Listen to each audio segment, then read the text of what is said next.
Hello everyone, कैसे हैं आप लोग। तहे दिल से आपका स्वागत करता हूं अनअकैडमी पर। दोस्तों, आज हम पढ़ेंगे मैथमेटिक्स। तो मैथमेटिक्स के कुछ इंपॉर्टेंट सवाल मैं आप लोगों को कराऊंगा। ये आप लोगों के लिए बहुत महत्वपूर्ण साबित होंगे। जरूर से आप इनकी प्रैक्टिस कर लीजिएगा एग्जाम में जाने से पहले। देख लीजिए, बढ़िया बढ़िया तरीके मैं आप लोगों को बताने वाला हूँ। Let's start our session guys. Let's crack Rajasthan exams पर आपका स्वागत है। मैं साकेश शर्मा और ये मेरा परिचय आपके सामने है। ठीक है। 14 ईयर्स एक्सपीरियंस, मेरे सब्जेक्ट्स और आप लोगों की मदद करना ही एकमात्र लक्ष्य है। और इसी लक्ष्य के साथ हम आगे बढ़ते हैं दोस्तों। अनअकैडमी ऐप अगर आप लोगों ने अभी तक डाउनलोड नहीं किया है तो कर लीजिए, क्योंकि वहां पर आपको फ्री प्लान भी अनअकैडमी का प्राप्त होता है प्लस के साथ साथ। ठीक है। और अभी 12 महीने का अगर आप प्लस का कोर्स लेते हैं तो 3 महीने का फ्री मिल रहा है, और 24 महीने के साथ 4 महीने का आपको सब्सक्रिप्शन के साथ फ्री मिल रहा है। तो ये एक अच्छा अपॉर्चुनिटी आप लोगों के लिए है। बच्चों के टेस्टिमोनियल आप लोग देख सकते हैं जो यहाँ पर पढ़ रहे हैं अनअकैडमी पर, उन्होंने किस तरह के अच्छे फीडबैक्स दिए हैं। ठीक है। आरएस वाले बच्चे, चाहे आप एस्पिरेंट्स ले लो आरपीएससी एसआई के एग्जाम्स में, वो आप लोग देख सकते हो। और चाहे आप ले लो रीट के या असिस्टेंट कॉलेज लेक्चरर वाले एग्जाम में आप लोग देख सकते हो। ठीक है। तो अनअकैडमी प्लस का अगर आप सब्सक्रिप्शन लेना चाहते हैं तो क्यों आप लें, उसके बारे में मैं आपको बता देता हूँ। एक तो घर पे बैठे बैठे आराम से आप पूरी कोचिंग कर सकते हो। एक ही सब्सक्रिप्शन में सारे कोर्स मिल गए, टॉप एजुकेटर से पढ़ने का मौका, एग्जॉस्टिव कवरेज ऑफ सिलेबस, पूरी एग्जाम की तैयारी हो जाती है ढंग से, regular doubt clearing sessions, live test series, study material, answer writing sessions और मेंटरशिप एंड गाइडेंस, ये सब आपको यहाँ पर मिल जाता है। ठीक है। योद्धा जो बैच है वो अभी अनअकैडमी पर चल रहा है, 1 अक्टूबर से शुरू हुआ है। अनअकैडमी प्लस पर प्रज्ञ बैच है, ये सब आरएएस के बैच चल रहे हैं। ये कांस्टेबल, ये आरएएस का बैच है, ये 4 अक्टूबर से शुरू हुआ है प्रज्ञ बैच। विजय बैच 6 अक्टूबर से शुरू हुआ है। ठीक है। और ये जो आपका है विकास वीडियो बैच जो है आपका, ये 7 अक्टूबर से शुरू हुआ है। तो ये सारे बैचेज आप लोग देख सकते हैं। ये सब मिलते हैं आपको अनअकैडमी में, और लेना है केवल एक ही सब्सक्रिप्शन, और जितने भी आरपीएससी के कोर्सेज सारे आपको एक ही सब्सक्रिप्शन में मिल जाएंगे। वो एक सब्सक्रिप्शन जो है, अगर आप 12 महीने का लेते हो तो 3 महीने का तो वैसे ही फ्री मिल रहा है आपको, और 7,000 का है उस पर भी आपको 10% डिस्काउंट मिल जाएगा। अगर आप मेरा कोड यूज करते हो साकेत01 तो 6300 में आपको मिल जाएगा। 24 महीने का कोर्स 8400 का है, और साकेत01 कोड लगाओगे तो 7560 का है। और 4 महीने का यहाँ आपको फ्री भी मिल रहा है अभी, जैसा कि बताया। कॉम्बो सब्सक्रिप्शंस भी आप लोगों के लिए यहाँ पर अवेलेबल है। चलिए सवाल करा देता हूँ आपको कुछ बढ़िया बढ़िया। किस तरह के सवाल आप लोगों से पूछे जाते हैं एग्जाम्स में, देख लेते हैं। दो बेलनों की त्रिज्याओं का अनुपात दे रखा है 2-3, और उनकी ऊंचाइयों का अनुपात 5-3 है, तो उनके आयतनों का अनुपात क्या होगा। पहले देखो, आपको ये पता होना चाहिए कि बेलन का आयतन जो है वो पाई आर स्क्वायर एच होता है, पाई आर स्क्वायर एच। ठीक है। तो कुछ भी कोई खास बात नहीं, बस ये फॉर्मूला अगर आपको याद है तो आयतन का वो लगा दो, रेशो, आयतन का अनुपात ही तो निकालना है। तो ये आयतन होता है बेलन का वॉल्यूम, वॉल्यूम या आयतन ये होता है पाई आर स्क्वायर एच। तो यहाँ लगाते जाओ पाई इंटू आर स्क्वायर। पहले बेलन की त्रिज्या कितनी है, 2। ठीक है। तो 2 का स्क्वायर गुणा एच, पहले बेलन की ऊंचाई, तो ऊंचाई है 5, ऊंचाई का अनुपात 5-3 है, ध्यान रखना। तो यहाँ आ जाएगी 5। ये तो हो गया पहला बेलन, फर्स्ट। सेकंड वाले बेलन की अगर मैं बात करूं तो पाई इंटू आर स्क्वायर, दूसरे वाले की जो त्रिज्या है वो है 3, तो 3 का स्क्वायर करना पड़ेगा, इंटू दूसरे वाले की ऊंचाई जो है वो है 3, तो यहाँ पर 3 लगाना पड़ेगा। तो पहले की त्रिज्या और ऊंचाई लगा दी, और दूसरे की त्रिज्या और ऊंचाई लगा दी। पाई से पाई कट गया, 4 पंजे 20 हो गया, और ये 3 तिया 9 तिया 27 हो गया। 20/27 आपका आंसर हो गया। मुझे लगता है कोई डाउट नहीं होना चाहिए, समझ में आ गया होगा। इस तरह से आपको ये सवाल सोल्व करना था। ठीक है। अगला देखते हैं। एक इस तरह का सवाल आपके सामने है। इस तरह के सवाल में आप क्या कर सकते हैं। ठीक है। तो इस तरह के सवाल को सॉल्व करने के लिए दोस्तों आपको क्या करना है, ध्यान से देखिएगा। एक कुशल, अर्धकुशल और अकुशल, ठीक है, 3 तरह के लोग यहाँ पर हैं। 7, 8 और 10 दिन में काम करते हैं, और उन्हें अपने काम के लिए कुल 369 रुपए मिलते हैं। यदि प्रतिदिन के उनके काम का अनुपात 1/3, 1/4, 1/6 है, तो प्रशिक्षित कर्मचारी को कुल कितना वेतन मिलता है, ये आपको बताना है। ठीक है भाई, ध्यान से देखना। एक तो है कुशल या प्रशिक्षित, जिसको आप बोल सकते हो। एक अकुशल, अर्धकुशल है, और एक है अकुशल। ठीक है, 3 तरह के लोग हैं। दिख रहा है क्या आपको सबको?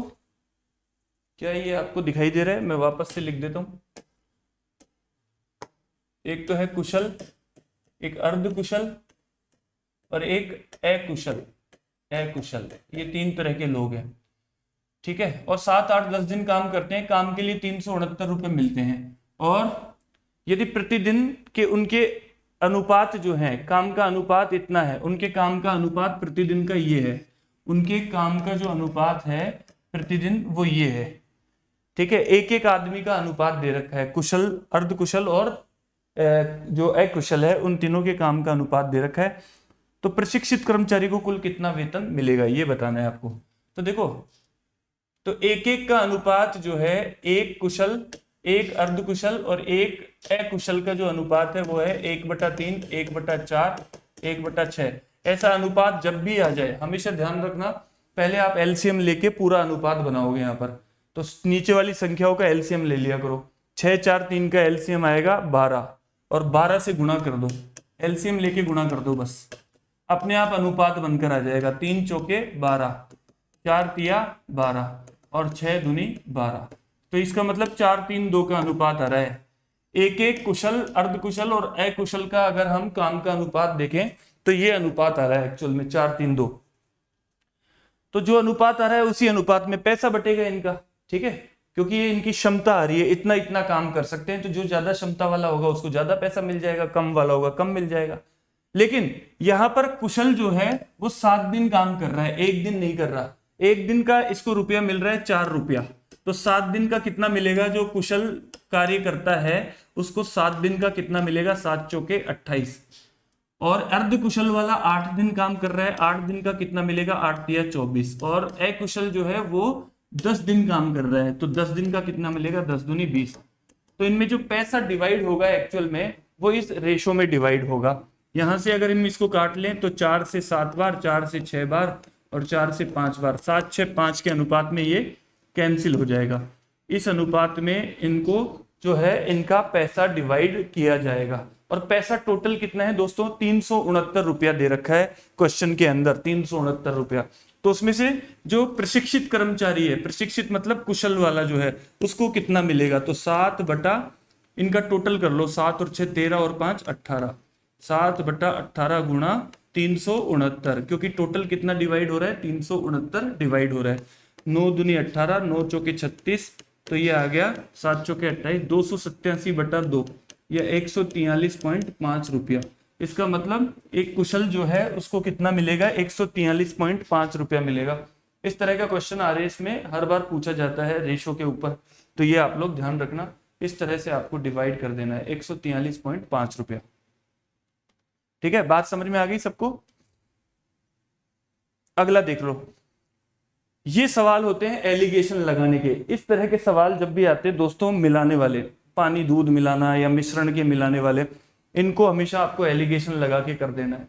इसमें आपको रेशो पूछेगा, ठीक है, किस अनुपात में मिलाया जाए ताकि मिश्रण जो है 30% का बन जाए। मतलब आपको 2 तरह के जो है चीनी के घोल मिलाने, एक 15% का है, दूसरा 40% का है। इन दोनों को आपको इस तरह मिलाना है कि मिश्रण का जो प्रतिशत है वो कितना बन जाए? 30% बन जाए, बीच में 30%। तो ऐसे कैसे लिख दिया करो? 15, 40 और बीच में 30, क्योंकि बीच में इनके मिश्रण की वैल्यू आएगी कि जब इनको मिला दिया जाएगा तो कितना बन जाएगा, वो बीच में आएगा। इसके बाद आप एलिगेशन लगा दिया करो ऐसे। एलिगेशन कैसे लगाते हैं? इसमें एलिगेशन का रूल लगता है दोस्तों, एलिगेशन का रूल। ये रूल क्या कहता है? एलिगेशन का रूल कि आपके पास जो भी दिया हुआ है, जो भी आपके पास दिया हुआ है उनको ऐसे लिख लो और विकर्ण में माइनस कर दो। एलिगेशन रूल क्या कहता है? विकर्ण में माइनस कर दो। तो 30 में से जब आप 15 को घटाओगे तो इधर कितना आएगा? 15 आएगा। ऐसे विकर्ण में माइनस करना है, ऐसे की ऐसे। इस विकर्ण में भी जब आप माइनस करोगे तो 40 में से जब आप 30 घटाओगे तो यहाँ पर 10 आएगा, ठीक है। विकर्ण में माइनस कर दिया, 5 दूनी 10, 5 तिया 15। ये जो यहाँ पर आता है ये अनुपात होता है एक्चुअली। तो ये अनुपात आ गया 2:3। 10, 15 का हमने काट के कितना बना लिया? 2:3। इसका मतलब दोनों को किस अनुपात में मिलाना पड़ेगा? 2:3 में मिलाना पड़ेगा। 15% वाले को और 40% वाले को। किस अनुपात में मिलाना पड़ेगा? 2:3। बस यही आपका आंसर है। एक और देखते हैं, ये अगर आपको आ गया तो ये भी आप कर दोगे। ये भी सेम क्वेश्चन है, ध्यान से पढ़ लो आप लोग, बताओ सेम है कि नहीं, आप लोग ही बताओ।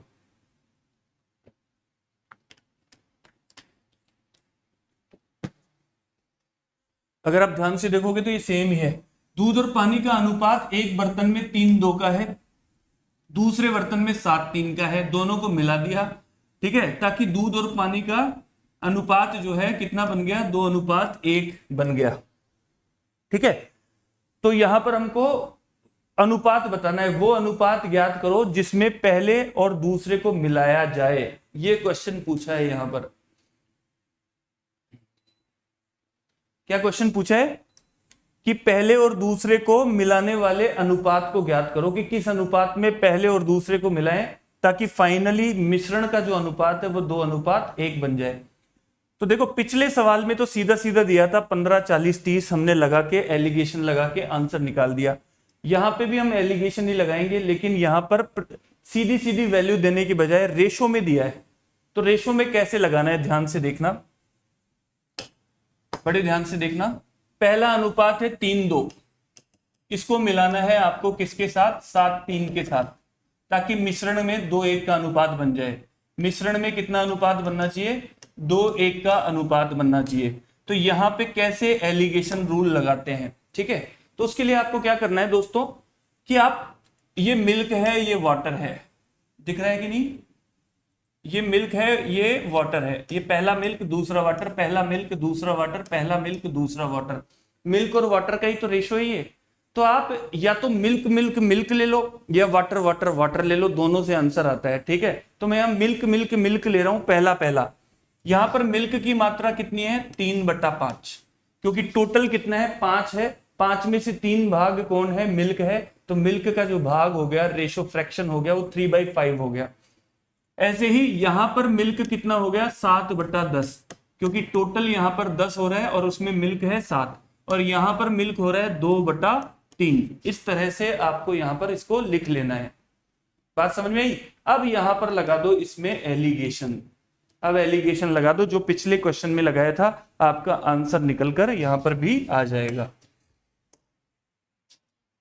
लेकिन एलिगेशन लगाने के लिए थोड़ा सा टफ पड़ रहा है ये फ्रैक्शन में आ गई वैल्यूज।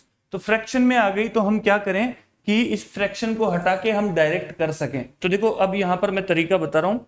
एलिगेशन का मतलब होता है माइनस करना, विकर्ण में माइनस करना, जैसा कि हमने पिछले क्वेश्चन में किया था। तो मैं ऐसा करता हूं, इसको इजी बनाने के लिए नीचे वाली संख्याओं का एलसीएम ले लेता हूं। 10, 5 और 3, इन तीनों का जो एलसीएम आएगा वो आएगा 30। 10, 5 और 3 का एलसीएम 30 आएगा। तो मैं सबको 30 से गुणा कर देता हूं यहां पर। इससे क्या फायदा होगा कि बटा वाली संख्याएं कट जाएगी। 5 6 का 30, तो ये हो गया 6 तिया 18, ये तो हो गया 18।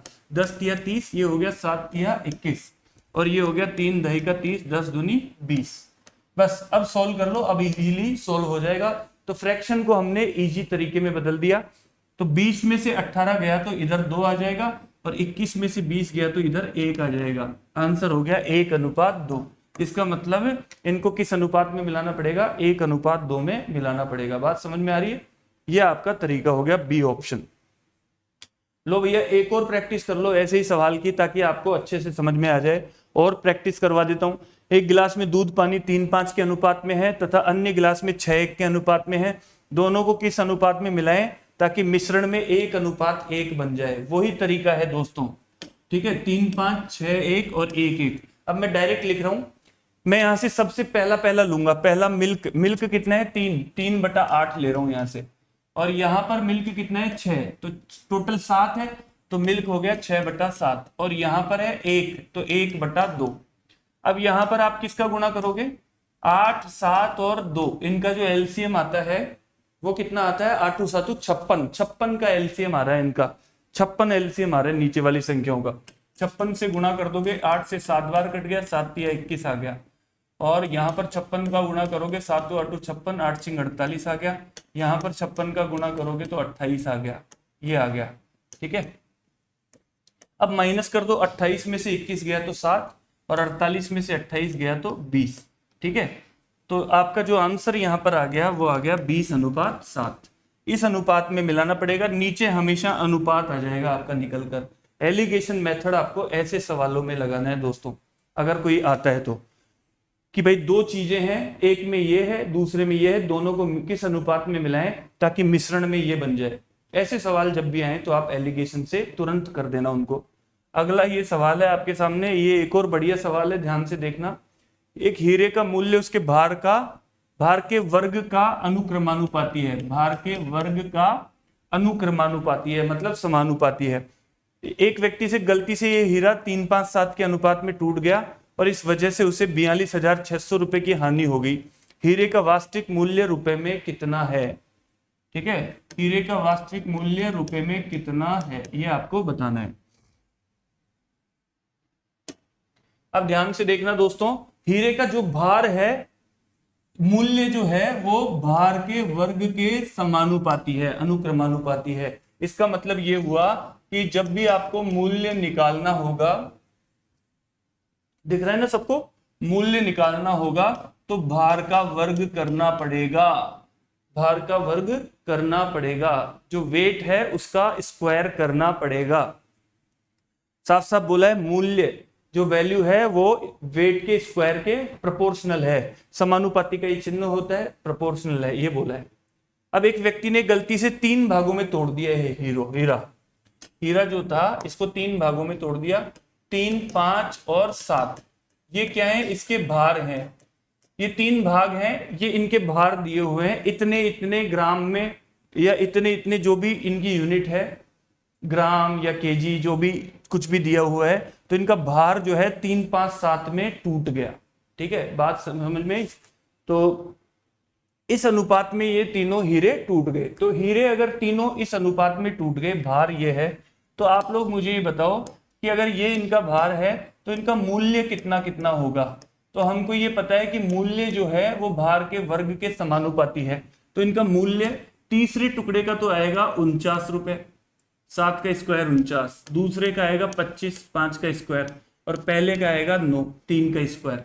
क्योंकि मूल्य भार के वर्ग को निकालने पर मूल्य प्राप्त होगा, साफ साफ बोला है क्वेश्चन में। तो टोटल जो मूल्य यहाँ पर बनता है वो कितना बनता है?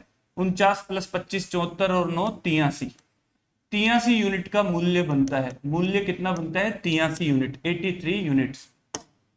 अब आप लोग मुझे बताओ प्यारे मित्रों कि ये तो टूटे हुए टुकड़े थे, उनके टूटने के बाद में टोटल इतना मूल्य बन रहा है। अगर मान लो ये टूटा हुआ नहीं होता तो टोटल मूल्य कितना होता वो निकालना पड़ेगा अब हमको यहाँ।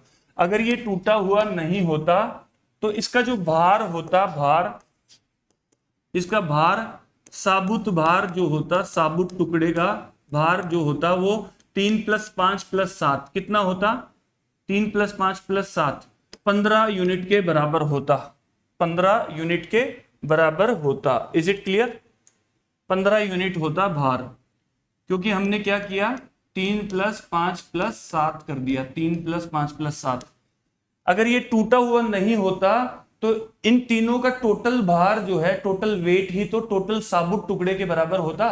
तो 7 और 5 12 और 3 15, टोटल वजन 15 बन रहा है तीनों का मिलाकर। तो अगर ये नहीं टूटता तो इसका वजन 15 होता, तो उस समय इसका मूल्य कितना होता? 15 का स्क्वायर 225। अच्छे से समझ लेना, ये सवाल, इस तरह का सवाल पूछा जा सकता है।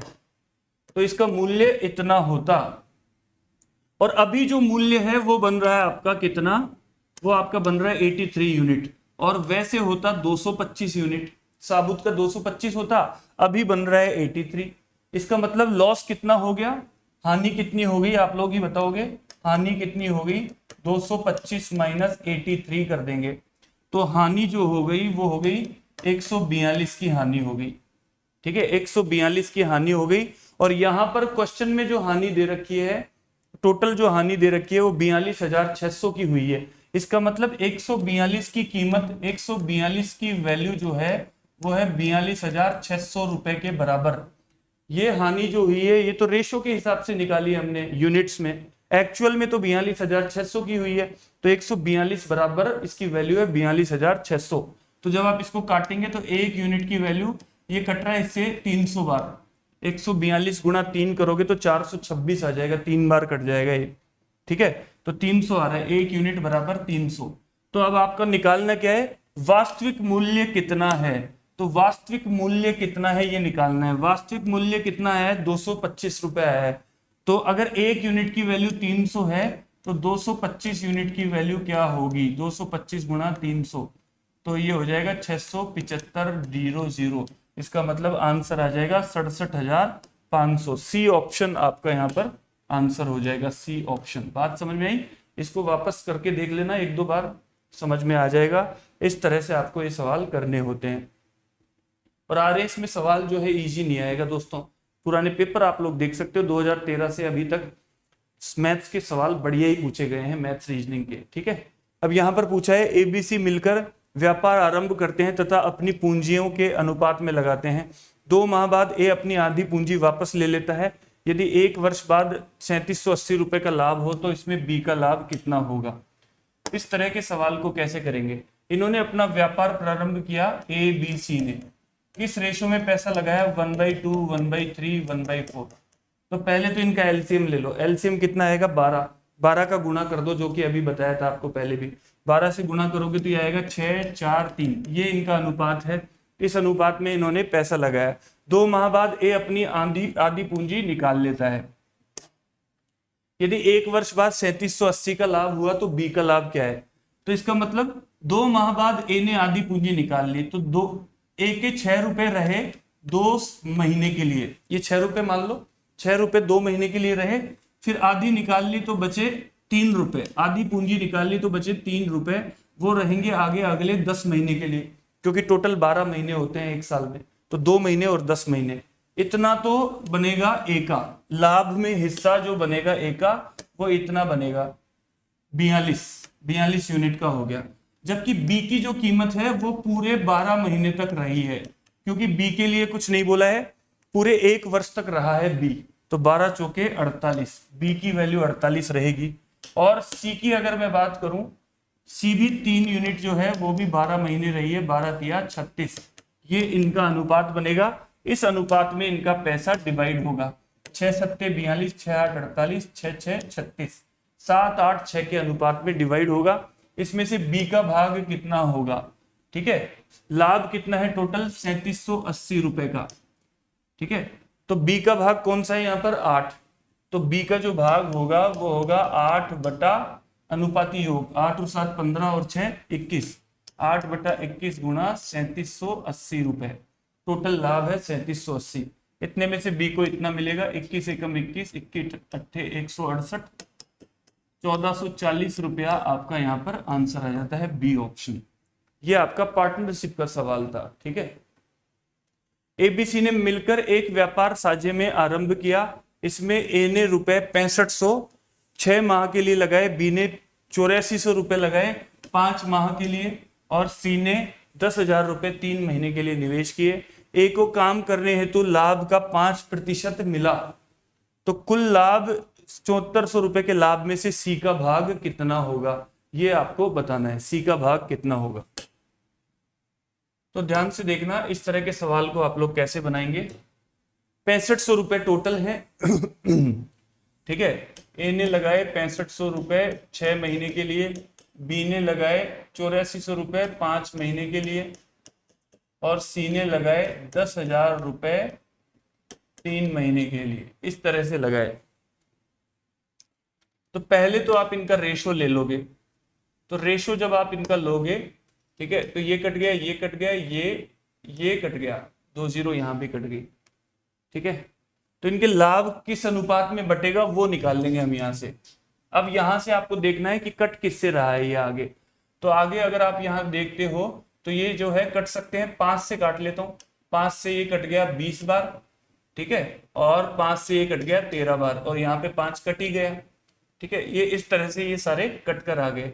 और कोई कट रहा है, और भी कट रहे हैं। 3 से ये कट जाएगा, 3 से ये कट रहा है, 3 दूनी 6, 3 अट्ठे 24, और 3 दूनी 6, तो ये हो गया 13 दूनी 26, और ये हो गया 28, और ये हो गया 20। ये अनुपात बनकर आएगा। इसको जब काटोगे तो 2 से 13, 2 से 14 और 2 से 10, इस अनुपात में ये पूरा पैसा इनके पास डिवाइड होगा। इस अनुपात में जो इनकी मनी है वो डिवाइड होगी दोस्तों, ये ध्यान रखना। इस अनुपात में इनको लाभ मिलेगा। अब लाभ है 7400 रुपए, लेकिन दोस्तों यहां पर साफ साफ बोल दिया कि ए को काम के लाभ का 5% पहले ही मिल गया, क्योंकि ए को जो है काम करने के हेतु लाभ का 5% मिला। इसका मतलब यह है कि ए ने बिजनेस संभाला होगा, इसलिए उसको 5% पहले ही दे दिया गया। तो हमेशा ध्यान रखना इस तरह के सवाल में आपको टोटल कुल लाभ में से पहले ही जो उसका हिस्सा है ए का 5% कमीशन जो है, तो कमीशन पहले ही दे दिया जाता है।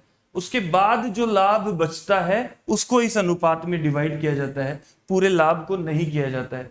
तो आप क्या करोगे, 7400 में से 5% निकालकर, और ये पहले ही आप ए को दे दोगे।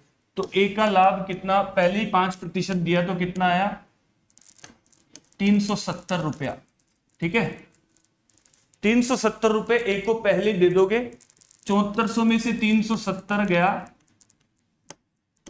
तो शेष लाभ जो बचता है 370 माइनस करोगे तो 371, तो 7030 रुपए, ये शेष लाभ बचेगा 7030 रुपए, और यही इस अनुपात में डिवाइड होगा।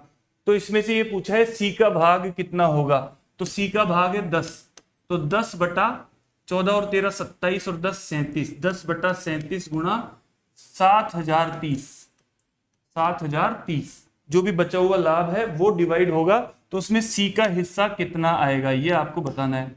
37 एकम 37, बचा कितना 33, 37 9 333, आ गया 1900 रुपए। इसका मतलब सी को जो लाभ मिलेगा वो 1900 रुपए मिलेगा, ये आप लोग ध्यान रखना। तो जब भी इस तरह का सवाल आए तो आप लोग समझ जाना कि भाई जो बिजनेस में काम कर रहा है उसको अलग से पैसा दिया जाता है, तो कुल लाभ में से पहले वो पैसा दे दो 5%, जो बचेगा उसको फिर डिवाइड कर दो, जो भी लाभ का उनका अनुपात बन रहा है। इनकी आप लोग अच्छे से प्रैक्टिस कर लेना। आज के सेशन के लिए सर इतना ही है बच्चों, ठीक है। तो आप इन क्वेश्चंस की प्रैक्टिस कर लो बहुत बढ़िया तरीके से, और लाइक शेयर सब्सक्राइब आप लोग सब लोग करिएगा सेशन को जितना हो सके, अगर अच्छा लगे तो। और साथ में साकेत 01 मेरा कोड है, अगर आप में से कोई भी प्लस पर आता है तो ये कोड लगा के आ जाइए, 10% आपको डिस्काउंट मिल जाएगा। वहां पे जितने भी कोर्सेज हैं सारे आपको वहां पर मिल जाएंगे। Thank you so much, bye bye, फिर मिलते हैं नेक्स्ट सेशन में। Thank you.